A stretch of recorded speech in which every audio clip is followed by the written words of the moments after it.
Banyak yang mikir, penagihan itu selalu kasar, padahal ada kok penagihan yang terdengar sangat ramah tapi tetap bikin hati kita tertekan. Halo, perkenalkan, gua di sini Arya dan ini adalah channel Fintalk ID. Di video ini gua mau share pengalaman pribadi gua sendiri tentang penagihan pinjol yang terdengar sangat sopan, tapi secara mental membuat hati kita merasa tertekan.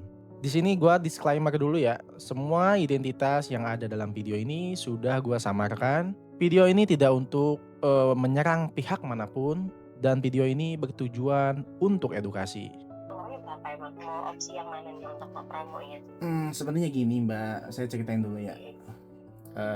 Total tagihan saya itu kan awalnya Mbak bisa lihat tuh di apa di history transaksi di Rupiah Cepat ya. Ini bener betul kan dengan Rupiah Cepat kan? Iya, oh iya betul betul rupiah cepat. Total tagihan mulai sehat tuh untuk pembayaran tidak pernah telat, tidak pernah ada kendala gitu kan.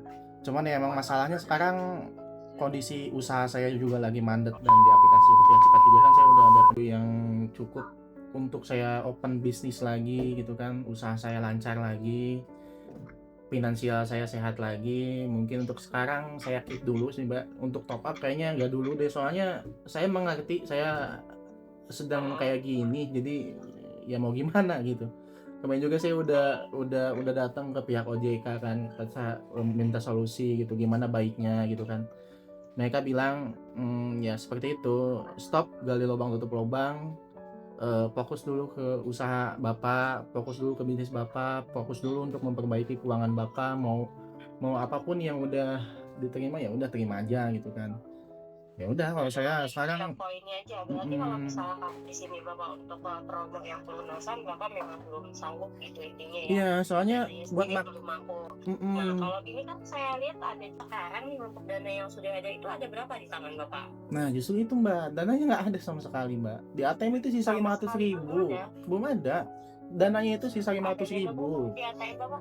Ada Iya, 500. iya 500 ribu juga kan buat buat listrik, buat token kan. Jadi ya bingung gitu mau gimana sekarang gitu kan. Sedangkan barang saya aja masih banyak Nah, yang dari belum Bapaknya laku sendiri gitu ini kan. gimana nih untuk solusi untuk perihal pembayarannya Bapak nih? Ya untuk sekarang sih kayaknya keep dulu nih Mbak. Sampai saya mungkin ada rezeki gitu kan, nggak tahu kapan rezekinya kapan gitu. Ya semoga Ya kalau aja misalkan kayak barangnya gitu ya laku nggak gitu bisa lah kan. Pak, kita juga kan terus berjalan, akumulasi denda berjalan terus gitu kan. Bapak juga di Hmm, sini sudah sangat transparansi dari Bapak kita tawarkan gitu loh Pak, biar ini mhm. juga di sini tidak semakin besar dan tidak ada sama sekali yang nggak masuk gitu untuk pembayarannya.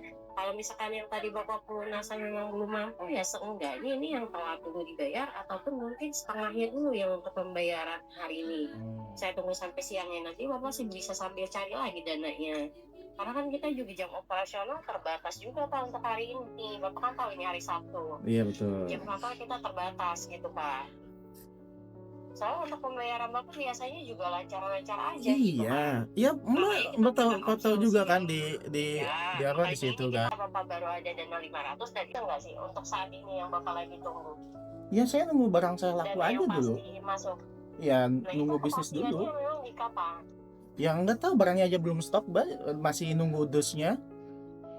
Jadi ini sama sekali nggak ada kepastian untuk hari ini ya, ataupun mentok-mentok ya hari Senin lah gitu. Kita Saya bentuk nggak bisa ngejanjiin, Mbak, ya, masalah kapan punyanya. Karena kan yang namanya rezeki itu yang ngatur Tuhan, Mbak, bukan saya. ya kalau misalnya untuk hal itu ya kita balik lagi Pak. Di sini Bapak sudah setuju untuk perihal perjanjian ya kalau Bapak berbicara untuk rezeki itu semuanya kembali lagi. Betul betul betul betul. Ya Pak, ini bagaimana Pak untuk jalan keluar dari penyelesaian tagihan Bapak? Tadi kan saya sudah sedikit melihat ataupun mendengar ya Pak penjelasan dari Bapak ya. Kalau misalkan Bapak memang tadi barusan pernah bilang seperti itu ya Pak. Iya. Tidak ada penyelesaian ya coba Bapak kan ketika saat pengajuan Bapak sangat lancar nih Pak, pikiran Bapak bisa sampai ke aplikasi kita untuk melakukan pinjaman. Iya. Coba posisinya dilakukan seperti itu Pak, diulang kembali Bapak coba pikirkan kembali gimana cara menyelesaikan tagihan rupiah cepat Bapak ya yang sudah keterlambatan ini, ya kan, kita beri waktu gitu loh Pak. Kita tidak memaksa Bapak, tadi sudah dijelaskan juga ya kan, kita tidak memaksa Bapak untuk membayar lunas ya kan, karena kita coba mengerti kondisi Bapak saat ini. Nah sekarang balik lagi ke Bapaknya, tolong kasih feedback baik ke kita gitu loh Pak. Kita sudah memberi waktu, memberi pengertian, jadi usaha dan feedbacknya tolong ditunjukkan ya, agar terlihat nih tanggung jawab dari Bapak itu. Gini aja nih Mas, fokus dulu kan dengan keuangan, perbaiki dulu keuangannya gitu kan. Ya mau gimana sekarang, kalau misalkan untuk dibayar saya bingung juga Mbak, Mas nyarinya di mana gitu kan. Sekarang kan usaha juga udah nggak jalan gitu kan. Ya kalau saya sih nggak bakal kabur dari tanggung jawab sih Pak. Itu tetap pinjaman saya, itu kan tetap hutang saya gitu kan. Dalam artian saya akan bayar ketika ada uangnya. Masalahnya saya nggak ada uang, mau gimana gitu kan. Posisinya kayak gitu. Mas kan bisa lihat dari track record pembayaran saya kayak gimana. Saya nggak bakal kabur dari tanggung jawab gitu kan. Saya bukan orang yang tidak bertanggung jawab gitu. Saya akan bayar ketika uangnya ada gitu kan. Posisinya sekarang nggak ada, mau gimana gitu. Kan udah saya jelaskan dari awal posisi saya seperti apa, keuangan saya seperti gimana gitu kan. Ya seperti itu, seperti apa adanya gitu. Saya tidak menutup-nutupi gitu kan. Dan Mas juga kan tahu, bukan satu atau dua aplikasi kan di Sikojeka, bisa kecek tuh di Sikojeka kan. Mungkin ya itu karena yang jelas mungkin apa yang aplikasi di OJK aturannya nggak jelas, mungkin dicocokkan bisa disebutkan ada jelas gitu loh, data-data elektronik juga. Iya betul. Membuktikan dan menguatkan bahwasanya aplikasi kita ini sangat Iya paham kok, kalau rupiah cepat itu emang best sih menurut ya, cuman ya masalahnya emang balik lagi ke keuangan saya sih Mas. Kalau misalkan ada uang saya bayar sih, kalau misalkan enggak ya gimana gitu kan. Ya kan Pak, sarankan saya juga tidak memaksa ya, dengan cepat Bapak harus kasih Pak ya. Iya betul. Jangan sampai harus kontak aja sih. Ya takutnya gini loh Pak, ya paham lah Pak, namanya ini kan tanggung juga ini Pak ya, hutang ya. Kalau Betul. misalkan sensitif gitu loh, kalau misalkan Bapak miss dalam artian nggak ada respon sama sekali, saya sebagai perantara aja, perantara komunikasi. Iya Pak, tahu. Pihak aplikasi itu kan tidak mau tahu ya nggak Pak? Iya, yang penting ada respon kan. Betul, gunanya saya itu ibarat kata memfilter penilaian yang sudah aplikasi lihat nih, Bapak Arya ini nggak ada apa sama sekali di sistem respon atau itikat baik lah, membayar apa segala macam. Ya kita bisa keep gitu loh. Kalau misalkan Bapak ada respon baik, ada komunikasi baik ke kita gitu loh. Jadi kita bisa buat laporannya secara bertahap gitu loh Pak. Iya. Oke, jadi intinya gitu aja. Ini juga masih pagi ya Pak ya. Jadi minta tolong kerjasamanya aja. Kita doakan juga yang terbaik untuk Oke, iya betul. Karena kan saya juga pengajuan baik-baik gitu kan. Jadi pelunasan juga harus baik-baik gitu kan. Dalam artian tidak ada intimidasi ataupun ancaman apapun gitu kan. Sesuai dengan aturan POJK aja gitu kan. Jadi semuanya mengikuti aturan gitu. Oke, baik, makasih Pak.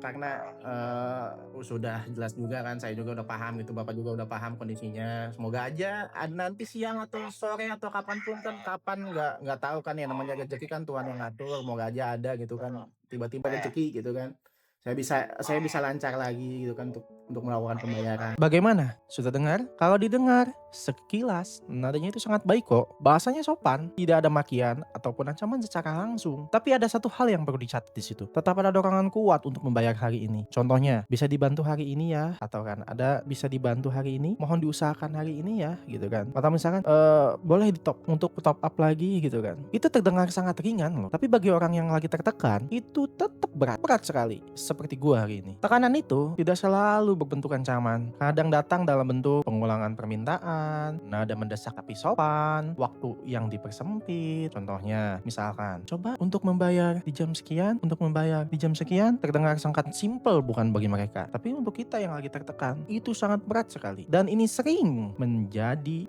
korban mengambil keputusan yang tergesa-gesa. Seperti hal yang gua alami di beberapa aplikasi. Pesan penting buat kita yang harus kita pahami adalah tetap bersikap ramah, bukan berarti bebas dari tekanan. Dan sebagai debitur, kita tetap punya hak kok untuk berpikir dan menilai kemampuan diri kita sendiri. Jika kita masih merasa kita mampu, ya kita bayarkan. Tapi ketika kita sudah tidak mampu, ya bagaimana? Apa yang harus dilakukan kembali gitu kan? Untuk menilai kemampuan, kalian itu bisa melihat diri kalian itu mampu nggak buat bayar dengan tagihan yang sebegitu banyaknya di banyak aplikasi. Dan seperti yang gue alamin, ketika kalian udah nggak sanggup bayar lagi, janganlah untuk mencoba meminjam dari aplikasi lain seperti gaya lubang tutup lubang gitu kan, ataupun mencari pinjaman dari teman atau saudara. Itu malah menjadi hal yang menjadi ruwet gitu, menjadi ruwet ke depannya gitu. Seperti yang gue alamin sekarang gitu. Meskipun sekarang gue bersyukur karena gue hanya terjerat di pinjol legal saja, tetap ada rasa was-was gitu kan. Tapi kalau kamu lagi di posisi ini dan merasa serba salah, kamu gak sendirian. Banyak orang di luar sana yang mengalami hal yang sama tapi jarang dibahas secara jujur. Yo kawan-kawan, gue di sini bikin channel Pinvolve ID. Gue ajak kita semua untuk ngobrol lebih sadar soal hutang, soal keuangan, bukan untuk menyalahkan, tapi supaya kita makin enggak tertekan dan kita makin tidak terjerat dengan pinjol seperti gali lubang tutup lubang, dan kita bisa lebih jujur terhadap keluarga kita, terhadap saudara kita, terhadap keluarga kita. Ya seperti inilah keadaannya gitu. Kalau video ini relevan untuk kalian bisa subscribe di pojok kiri bawah, dan bisa kalian tinggalkan komentar di situ, dan bisa klik like juga. Dan di sini gua Arya, gua cuman berpesan kepada kalian, stop gali lubang tutup lubang dan perbaiki finansial kalian, perbaiki bisnis kalian, dan perbanyak buat sholat tahajud, sholat duha, perbanyaklah. Dan yang terbaik itu yang jelas doa orang tua dan doa istri, itu yang paling penting. Gua titip salam untuk keluarga kalian, semoga kalian selalu dalam sehat, selalu dalam keselamatan, dan semoga dilancarkan semua rezekinya dan bisa membayar apa yang menjadi tanggung jawab kalian. Gua akhiri di sini. Terima kasih yang telah menonton video ini. Gua Arya, bye bye. Cukup sekian. Wassalamualaikum warahmatullahi wabarakatuh.